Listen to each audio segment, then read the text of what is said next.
Excuse me, ma'am. Yes. How you doing? Good, thanks. How are you? Good. I just wanted to find out, is that your car? How are you, sir? How are you? So my name is Kula. Can I ask, is this your car? Is your car? So me and my boys, we go around the country now filming people, business owners, managers, and asking for advice for the youth in terms of how to, become someone like yourself. So this is a GLC 500. GLE 500. We're gonna get this. It's an Audi, gents. It's one of those successful cars, gents. We're gonna get it. Let's wait here, that's way. Excuse me, sir. How are you? Is this your car? You have a beautiful car, sir. Can I just borrow 5 minutes of your time? What do you do for a living? What do I do for a living? Yeah. In game farming, Okay. and we're busy developing a shopping centre down the road. Is it? And what advice would you give for people that are trying to come up and, trying to make it, young guys like us, we're just trying to figure out how to get to that space because, that's just what we're trying to do. It's a difficult question. I know.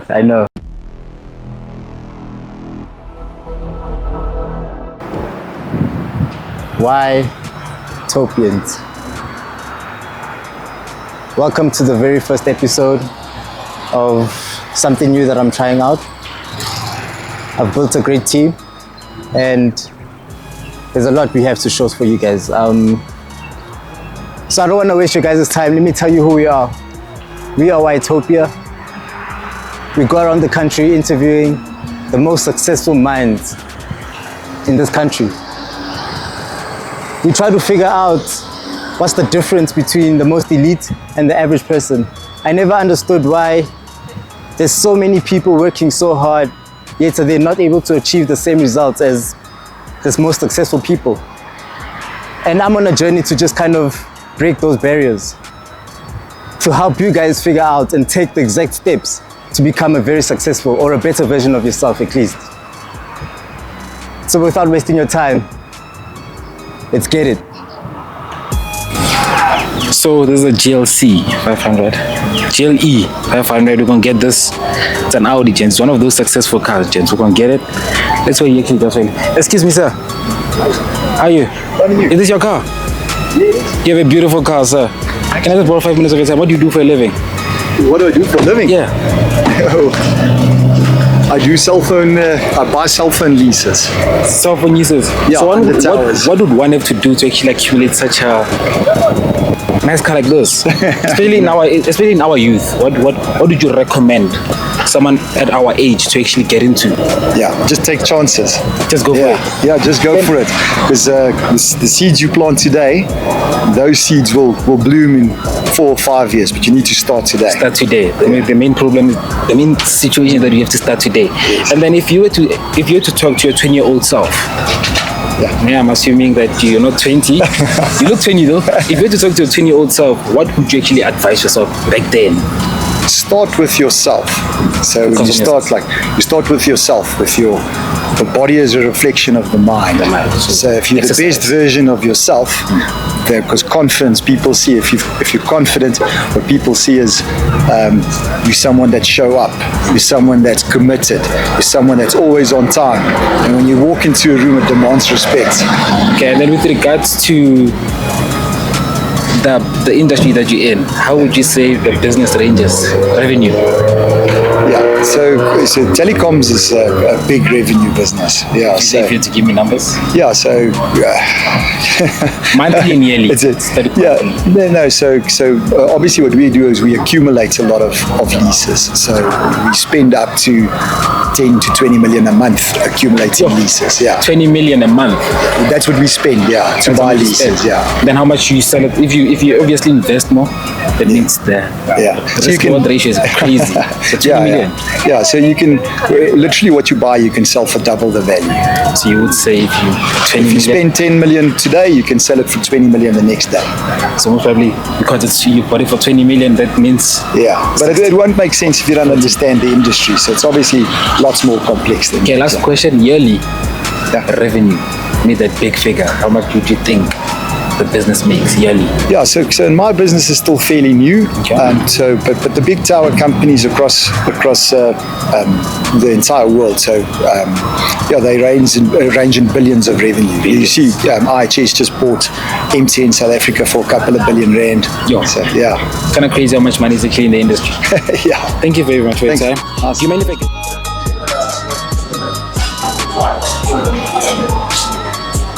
Yeah, that's perfect. Thank you so much. Thank you so much. So how are you doing, sir? I'm good, and yes, I'm good. So like I mentioned, we just go around interviewing managers, business owners in terms of what the success story is like and what advice they can give to the youth in terms of, being able to be in a position like yourself and, manage a really big restaurant chain like yourself. So maybe you can just start off how you found yourself in, such a business. Yeah, with me, I actually started from school. I went to hotel management. I did the hotel and tourism management. Thereafter, I started working as a hotel as a food and beverage manager. Okay. From there, I went as far as general manager at one of the 5-star hotel. Oh, nice. Okay. Oh, nice. And what can you attribute to your success? Is it influences? Like you mentioned, you said school also worked a big part. What can you see? What can you pinpoint and say, this is the reason why I am where I am today? I know it's a difficult question, sorry, but... Yeah, you see, with me, it was a passion to be in this industry. Okay.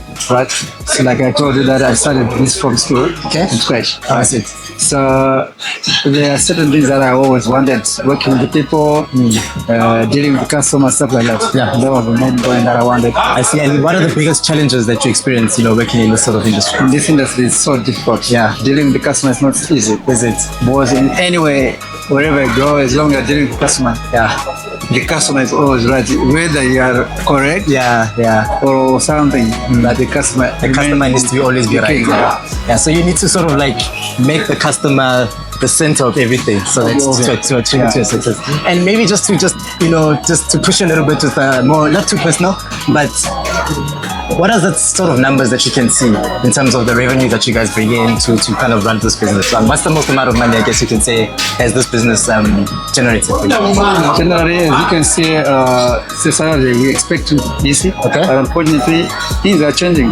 Okay. It's not the same anymore. Is it? Things are changing. It's so difficult to get in business. Is it? So you have to struggle. Yeah. You have to work hard. You have to market. Yeah. You have to make sure that you offer the best service. You offer the best food. Yeah. And in terms of the revenue, are you guys seeing like in the millions, hundreds of thousands? Is it as profitable as it seems? Not bad. We are doing well. You're doing very well. Is it okay? No, that's fine. And I guess maybe the last thing is when it comes to managing waiters, is there also a challenge as well in terms of managing the employees of the business? Not at all. Not at all. I think it's now, experience counts. Yeah. Because dealing with these people is not easy, but not easy. With me, it's not. It's very easy because I'm using it. Yeah. I know how to manage them, stuff like that. And how often do you engage with the owners of the business? Once in a while. Yeah. Once in a while, maybe after 6 months or so. Oh, not too often. Yeah. Too often. Okay, so is this the only ribs and burger? This is TNT. Oh, sorry, no. Yeah, that's it. TNT. Is this the only franchise, or is there multiple across the country? No, it's a franchise. Or is it a franchise? Okay. Yeah. All right. No, that was nice talking to you. So thank you so much for your time. Like I promised, I just want to keep it as short as possible. But yeah, all we do is just kind of get the insights of people who are in your shoes and to give it to you too. Thank you so much, Tine.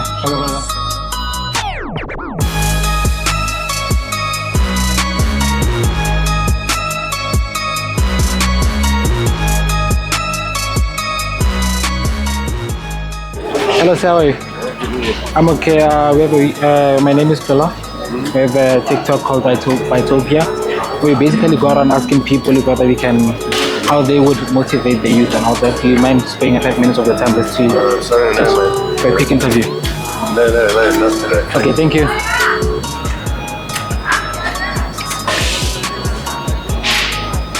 Excuse me, man. So how are you guys doing today? I'm good. So we just go around interviewing different types of people and asking them what they do for a living. Can we still like a minute for this? Definitely not. Are you sure? Okay, no worries. Thanks for your time, sis. Okay, can I ask you a question? When did you actually start the business? Pardon? When did you actually start the business? This business is a year old now. It's a year old. You don't mind me asking, were you born in a rich household or were you poor? No, it's poor. You came from nothing. Very poor. My brother and I, we look to get up to the parents. It must have been difficult to actually. I think so. I think it's like anything in life. I think you just get to do whatever you do. Yeah. And then, like, when it comes to the impact of the current economy, how do you actually move on with that with regards to the business, keeping the business alive? Tax is going crazy in South Africa. How do you actually go about that? So, I think South Africa, the tax bill, whatever actually physically happens in South Africa, and the running of the country. I mean, the country needs to continue. South Africans people have to do what they have to do. South Africans are good at making sure that they get to do things. I think the real secret around South Africa is, and I suppose you exactly what you do. It's around educating them. It's around giving people opportunities. I think that's what life. And if you don't do that, then you don't necessarily have a successful country, because at the end of the day, what comes through from the youth perspective is really it's the youngsters. I mean, they aspire to be South African and South African work, then South Africa can be a great work. Okay. Then, if you don't mind me asking a very not so personal question, how much do you think you make monthly on this business? This particular business, at the moment, we don't make much. It's a brand new business, so it takes a while to actually set Accumulate money. to make money. Then is this the only business? You've got another one like this. That's in Ireland. In what? Yeah, I really Where is that based? it's in Centurion. Centurion. And then combining the two businesses together, how much do you think you would, in revenue, how much do you think? So I think the secret around it is both of the businesses are new businesses. Okay. So to give you a revenue numbers, actually, you can do great turnover, but you don't necessarily make bottom line profit. So I think, if you look at Irene Link at the moment, Irene Link is a very profitable business. So that makes, if you don't pay the bank back, if you take all those things out, you take tax, all those things out, it's a very profitable business. Did you say millions or? No, thousands. So I think that's what But if you gave me a range, it's about 100,000 bucks. So it's actually a lot. It's not It's a lot of money. This one, unfortunately, we have to put money into this. So would you advise the youth to actually get into the restaurant business, or which industry do you think the youth to actually? At the end of the day, I think this is. If you want to get into the restaurant industry, it's around people. It's around being able to work with people, enjoy people. It's around being able to spend time with people, because 99.9% of the time, it's people-based. So if you're a people's type person, then this is a great industry to get into. Oh, thank you very much for your time. Thanks so much for your time. So really enjoyed all your questions. How are you doing, Liz? I'm kidding you. So just a quick introduction on our side. We are Whitetopia. We just go around the country interviewing managers, business owners, and really successful people, just to get your advice in terms of how to influence the youth and I guess what path they need to be able to be successful. Okay. So I guess the first question is, what do you do? What's your job here at Whitetopia? So I'm the general manager for the timing until I go on maternity leave. Okay. Thank you so much. So yeah, I basically oversee all of the staff, help with salaries and admin, make sure that the shop's running smoothly, and focus on customer service. Customer service. Okay. And I guess what motivated you to be part of this industry?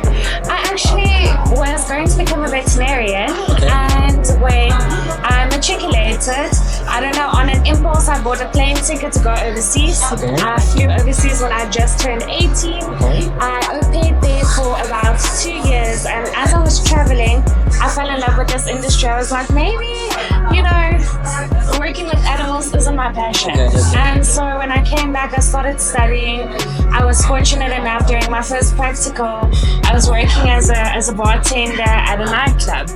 And one of our managers there, he had a tendency to overindulge right before a cash up. And so I got irritated with us having to leave so late. So I just started picking up the slack and cashing up the staff from what I've learned. And I think that got me noticed. I had my foot in the door. I got my first management position. And from there, I just kind of grew and fell in love with the industry. That's beautiful. And what impact do you think education had in terms of being successful? I'm going to be honest with you, I paid I paid a lot of money for my studies, and I worked very hard. Some of it you're insane. But at the end of the day, I don't think you need to spend money on a diploma or a certificate or a degree. At the end of the day, it's about the personality that you have and what you pick up on the job. And I think it's a thing of no matter what position you come in as, you need to be willing to learn from people.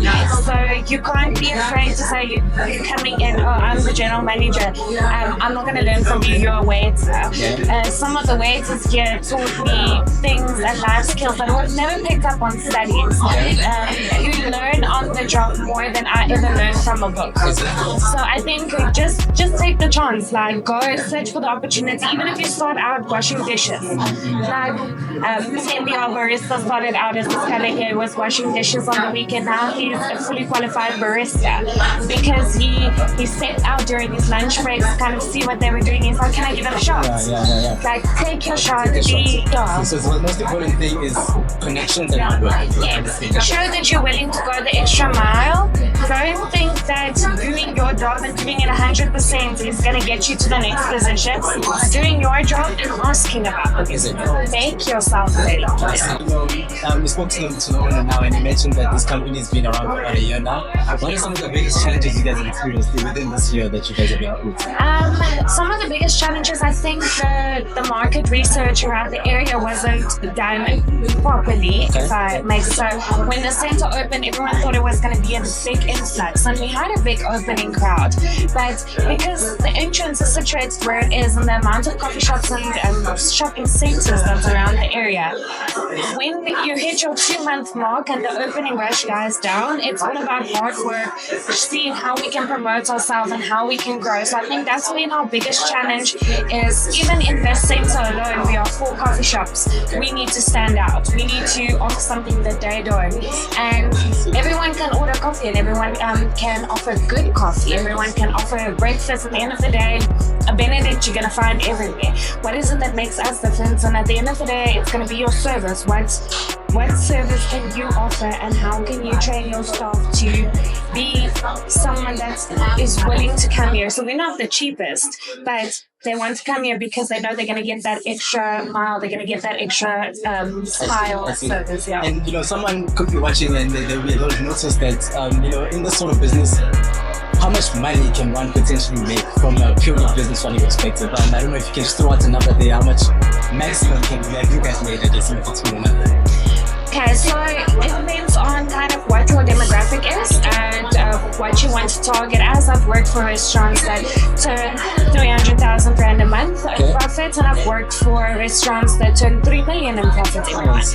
And it kind of depends where you're situated and what market you're willing to target. At the end of the day, if I'm going to pay 100 rand for a product, I'm going to make 200 rand. If I'm willing to pay 1,000 rand for a product, I might make 3,000. So it's about what you're willing to spend. Do you know what you're going to make? Yeah. Oh, perfect. That's it. I think we good with it. Thank you for your time now. You're so welcome. Thanks, guys.